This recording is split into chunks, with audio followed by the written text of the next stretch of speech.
Hello दोस्तों, मैं हूं अपूर्व और ये हमारा नेक्स्ट ट्यूटोरियल। और इस ट्यूटोरियल में दोस्तों हम सीखेंगे about calling function with arrays. तो दोस्तों, जैसा कि हमने हमारे पिछले ट्यूटोरियल में देखा था, हम जब भी कोई फंक्शन को कॉल करते थे हम उसको कुछ value as an argument pass कर सकते थे, जैसा कि मैंने इस स्टेटमेंट में किया है। ऐड के साथ ऐड फंक्शन को कॉल करने के साथ मैंने एक वैल्यू भी यहाँ पे पास किया है एज एन आर्ग्यूमेंट ए।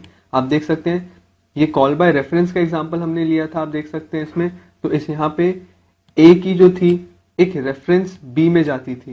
ये होता था हमारा एक्चुअल पैरामीटर, ये होता था हमारा फॉर्मल पैरामीटर।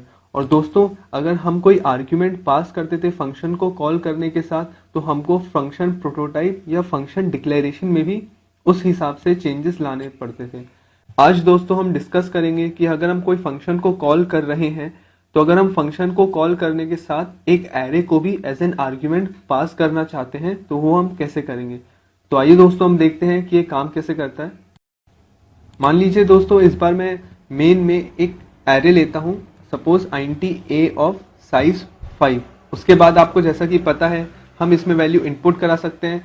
तो एक फॉर लूप लगा के मैं इसमें वैल्यूज इनपुट करवा देता हूं जल्दी से। और उसके बाद दोस्तों, मैंने जब ये वैल्यू इनपुट करा लिए तो मैं चाहता हूं कि ये जो एरे है जिसमें 5 वैल्यूज मैंने इनपुट कराई हैं, उसको मैं एक फंक्शन को एज एन आर्ग्यूमेंट पास कर सकूं। तो मान लीजिए मैं एक फंक्शन बनाता हूं डिस्प्ले नाम का। तो जैसा कि आपको पता है सबसे पहले मुझे उसका फंक्शन प्रोटोटाइप देना होगा। तो मैं लिखता हूं यहाँ पे सपोज void, क्योंकि वो मान लीजिए कुछ रिटर्न नहीं करेगा, void डिस्प्ले। और डिस्प्ले का जो पैरामीटर है वो एक एरे रहेगा। तो दोस्तों अब यहाँ आप ध्यान से देखिएगा, क्योंकि इस बार मैं आर्ग्यूमेंट में एक एरे पास करने वाला हूं, ना कि एक यूनिक वैल्यू या एक इंटीग्रल वैल्यू। एक सिंगल वैल्यू की जगह मैं एक एरे पास करने वाला हूं। तो यहाँ पे मैं पैरामीटर में int और उसके बाद open bracket and closing bracket square bracket से लिखता हूं मैं यहाँ पे मैं दोस्तों साइज एक्सप्लिसिटली भी डिफाइन कर सकता हूं, जैसे कि int5। अगर मुझे पता हो कि मैं कितने लेंथ का एरे पास करने वाला हूं, अगर मुझे कंफर्म नहीं है किसी प्रोग्राम में कि मैं कितने लेंथ का एरे पास करने वाला हूं, तो मैं इसको साइज को यहाँ पे दोस्तों स्किप भी कर सकता हूं। कंपाइलर उसे डायनामिकली साइज एलोकेट कर देगा। साथ ही साथ आप देख सकते हैं कि मैं इस तरह से भी लिख सकता हूं, suppose int b of an unknown size. दोस्तों ये भी एक करेक्ट मेथड है फंक्शन प्रोटोटाइप देने का। और साथ ही साथ मैं ऐसा भी कर सकता हूं, int b ऑफ साइज 5। मैं फंक्शन प्रोटोटाइप में भी एक्सप्लिसिटली जो पैरामीटर है उसको यहाँ पे b डिफाइन कर सकता हूं। तो दोस्तों ये सभी मेथड करेक्ट मेथड है फंक्शन प्रोटोटाइप डिफाइन करने के, जबकि हम एक एरे को एज एन आर्ग्यूमेंट पास करना चाहते हैं। तो दोस्तों फिलहाल मैं इसमें थोड़े से चेंजेस कर देता हूँ। हम इसको ऐसे लिखते हैं int of unknown size array. तो मैं इसको ऐसे लिखता हूँ कि एक int है ऑफ अननोन साइज, लेकिन वो एरे की तरह एज अ आर्ग्यूमेंट हम पास करने वाले हैं एक डिस्प्ले नाम के फंक्शन को। तो दोस्तों ये तो हुआ फंक्शन प्रोटोटाइप। इसके बाद हम लिखते हैं दोस्तों फंक्शन डेफिनेशन। तो दोस्तों मैं यहाँ पे फंक्शन डेफिनेशन लिखता हूँ, मैं लिखता हूँ void डिस्प्ले। और उसके बाद दोस्तों मैं यहाँ पे लिखता हूँ int सपोज b ऑफ 5। और उसके बाद मैं यहाँ पे इसकी प्रोग्रामिंग करता हूँ। मैं एक और फॉर लूप लगाता हूँ। यहाँ पे जो मैंने वैल्यूज आर्ग्यूमेंट की तरह पास की है डिस्प्ले नाम के फंक्शन को, उसको मैं यहाँ पे एक फॉर लूप लगा के डिस्प्ले कराऊंगा। तो दोस्तों मैं एक जल्दी से एक फॉर लूप लगा देता हूँ। अब देख सकते हैं फिर इस तरह से मैं इसको आउटपुट करवा सकता हूँ। तो दोस्तों अब मैंने फंक्शन प्रोटोटाइप भी लिख दिया है, फंक्शन डेफिनेशन भी लिख दिया है। तो अब हम इस फंक्शन को कॉल करते हैं मेन फंक्शन में। तो दोस्तों यहाँ पे मैं लिखता हूँ डिस्प्ले। और इस बार क्योंकि मुझे आर्ग्यूमेंट की तरह क्योंकि एक एरे को पास करना है, तो मैं यहाँ पे लिखता हूँ जिस एरे को पास करना है उसका नाम। आप यहाँ पे ध्यान से देखिएगा, मैंने भले ही सिर्फ a लिखा है लेकिन वो पास पूरा एरे होगा। मैंने ऐसा नहीं लिखा है कि a ऑफ 5, नहीं, मैंने इस तरह से नहीं लिखा है, ना ही मैंने इस तरह से लिखा है। नहीं, हम एरे को पास बिल्कुल ही जैसे हम अपने पिछले प्रोग्राम्स में भी किया करते थे, जब हम सिर्फ एक वैल्यू को पास किया करते थे, उसी तरह से मैं सिर्फ वेरिएबल का नाम लिखूंगा। कोई भी ओपन और क्लोज स्क्वायर ब्रैकेट्स नहीं आएंगे, सिर्फ a लिखूंगा। तो इस तरह से जो वैल्यू ऑफ a है वो b में पास हो जाएंगी। दोस्तों यहाँ पे एक बहुत ही इंपॉर्टेंट चीज है जिसका आप नोट रखें कि मैं जब a को पास करता हूं एज एन आर्ग्यूमेंट किसी फंक्शन को, तो a के सारे एलिमेंट्स की कॉपी b में नहीं बनती है, क्योंकि ऐसा करने में बहुत ज्यादा मेमोरी वेस्ट होगी। सपोज मेरा एरे अभी तो फिलहाल लेंथ 5 है, क्या होता जब मेरा एरे जो a है वो 5000 लेंथ का होता, तो अगर मैं उसको एज एन आर्ग्यूमेंट पास करता और b में भी उसकी 5000 कॉपीज बनती, तो दोस्तों ऐसे में डबल मेमोरी वेस्ट होती। तो इस इस चीज से बचाने के लिए हमारा C++ का कंपाइलर ये करता है कि जो हमारा एरे ए है उसकी जो सिर्फ फर्स्ट वैल्यू है उसका पॉइंटर एड्रेस जो है वो बी को पास करता है। पॉइंटर एड्रेस क्या होता है हम अपने आने वाले ट्यूटोरियल्स में जरूर इसको समझेंगे। फिलहाल आप समझ सकते हैं कि ये एक एड्रेस लोकेशन होती है हमारी मेमोरी में। जैसा कि मैंने आपको बताया है, अगर मैं एक एरे ऑफ लेंथ 5 खोलता हूं तो मेमोरी में सीक्वेंशियली बॉक्सेस खुलते हैं।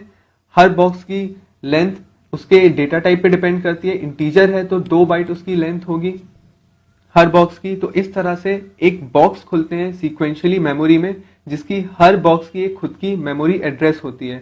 तो जब भी हम एरे को एज एन आर्ग्यूमेंट पास करते हैं तो उसका जो फर्स्ट बॉक्स का जो मेमोरी एड्रेस है वो पास होता है एज अ रेफरेंस डिस्प्ले के आर्ग्यूमेंट को बी को, और वो अपने आप सीक्वेंशियली उस एड्रेस से नेक्स्ट एड्रेस में जाता है और वो खुद सीक्वेंशियली फर्स्ट एड्रेस से नेक्स्ट एड्रेस को वो शिफ्ट होता जाता है जब भी हम एरे की दूसरी वैल्यूज को देखते हैं। तो इस तरह से आप दोस्तों देख सकते हैं कि ये काम कैसे करेगा। तो आइए दोस्तों हम इसको एग्जीक्यूट करके देखते हैं और आप देख सकते हैं दोस्तों हमारा प्रोग्राम रन हो गया है।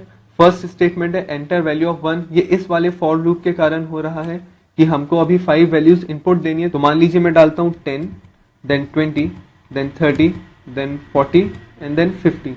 अब दोस्तों इसके बाद जब मैं एंटर प्रेस करूंगा तो आप देख सकते हैं कि डिस्प्ले फंक्शन कॉल होगा, और डिस्प्ले फंक्शन जो है ये जो 5 वैल्यूज हैं उसको अगर हमारा प्रोग्राम सही है तो उसको आउटपुट में ये 5 वैल्यूज को दिखाना चाहिए।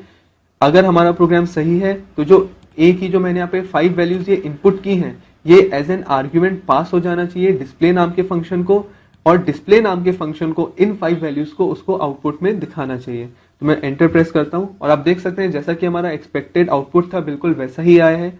ये जो 5 वैल्यूज हैं 10, 20, 30, 40 एंड 50 ये आउटपुट में आ गई हैं कुछ स्पेस के साथ, क्योंकि मैंने इस स्टेटमेंट में सी आउट के बाद थोड़ा सा स्पेस दिया था ताकि आप वैल्यूज को क्लियरली देख सकें। और आप देख सकते हैं कि 5 वैल्यूज यहाँ पे आउटपुट आ गई हैं। तो दोस्तों ये तो हुआ एक पहला मेथड एक फंक्शन को आर्ग्यूमेंट की तरह पास करने का। दोस्तों इसका एक और तरीका है, यहाँ पे जो पैरामीटर है डिस्प्ले फंक्शन का मैं उसको ऐसे भी कर सकता हूँ। आप देख सकते हैं दोस्तों ये भी दोस्तों एक करेक्ट मेथड है, और ये तब काम आता है दोस्तों जब हमको साइज नहीं पता होता है उस आर्ग्यूमेंट जब हमको साइज नहीं पता होता है उस एरे का जिसको हम पास कर रहे हैं। तो हम आर्ग्यूमेंट में सिर्फ उस एरे को पास करते हैं और पैरामीटर में हम उसका साइज डिफाइन नहीं करते हैं। तो दोस्तों हम इसको एग्जीक्यूट करके देखते हैं और आप दोस्तों देखते हैं कि प्रोग्राम फिर से रन हो गया है, और इस बार भी आप देख सकते हैं कि पिछली बार की तरह प्रोग्राम रन हुआ है, कोई भी डिफरेंस नहीं है।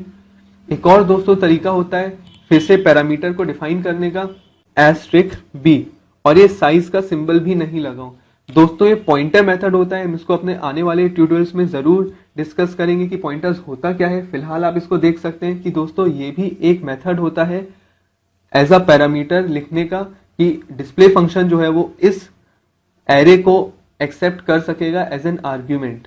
दोस्तों हम इसको रन करके देखते हैं और आप देख सकते हैं इस बार भी प्रोग्राम हमारा रन हुआ है, कोई भी एरर नहीं आया है, और आप देख सकते हैं फिर से हमारा प्रोग्राम बिल्कुल पहले जैसा ही काम कर रहा है। इसमें एक छोटी सी बात दोस्तों मैं आपको बताऊंगा, एक प्रोग्रामिंग टेक्निक है, ये काफी काम आती है। आप देख सकते हैं कि मेरा जो मेन फंक्शन है उसमें मुझे पता है कि एरे की लेंथ 5 है, इसलिए मुझे एक लूप चलाना है फॉर लूप 0 से 5 तक का, उसमें 5 वैल्यूज इनपुट कराने के लिए। लेकिन अगर दोस्तों क्या हो जब मुझे यही नहीं पता हो कि मेरे एरे का साइज क्या है जिसको मैं एज एन आर्ग्यूमेंट पास कर रहा हूं, तो मैं क्या कर सकता हूं दोस्तों, उस कंडीशन में दोस्तों मुझे प्रॉब्लम जाएगी उसका डिस्प्ले कराने में। मुझे पता ही नहीं होगा कि उस फॉर लूप को स्टार्ट कहां से करना है, एंड कहां से करना है। ये तो पता होगा दोस्तों कि स्टार्ट 0 से करना है, लेकिन एंड किस वैल्यू पे करना है ये मुझे नहीं पता होगा। हमारे इस प्रोग्राम में मुझे पता ही था कि 5 वैल्यूज है, इसलिए दोस्तों ये जो डिस्प्ले कराने का जो मेरा फॉर लूप था उसमें भी मैंने एंडिंग 5 तक की थी। तो दोस्तों एक जनरल प्रैक्टिस, एक अच्छी सी प्रैक्टिस आप C++ की प्रोग्रामिंग में ये कह सकते हैं कि जब भी आप एक एरे को एज एन आर्ग्यूमेंट पास करें तो उसके साथ ही साथ आप एक और वैल्यू को आप पास करें जो बताए कि एरे का साइज कितना है। सपोज दोस्तों मैं यहाँ पे पास करता हूँ 5, और यहाँ पे मैं थोड़े से इसके पैरामीटर में भी आप देख सकते हैं फंक्शन प्रोटोटाइप में भी मैं चेंजेस ला दूंगा, क्योंकि मैं 2 वैल्यूज पास कर रहा हूँ आर्ग्यूमेंट की तरह। तो प्रोटोटाइप में भी मुझे थोड़े से चेंजेस लाने पड़ेंगे। मैं लिखता हूँ int, और यहाँ पे दोस्तों मैं लिख देता हूँ int साइज। तो दोस्तों जब भी मैं डिस्प्ले फंक्शन को कॉल किया करूंगा तो मैं आर्ग्यूमेंट में 2 वैल्यू पास किया करूंगा, एक खुद एरे की वैल्यूज और दूसरी एरे का साइज। यहाँ पे मैंने दिखाया कि एरे का साइज 5 है, और यहाँ पे जो मेरा फॉर लूप है उसके कंपैरिजन स्टेटमेंट में लिख दिया करूंगा आई लेस देन साइज। तो दोस्तों आप देख सकते हैं इस तरह से, भले ही मान लीजिए अगर इस एरे का साइज 10 होता या 20 होता, अगर 10 होता मान लीजिए, तो यहाँ पे भी मैं 10 कर देता इसको, और यहाँ पे भी मैं 10 कर देता।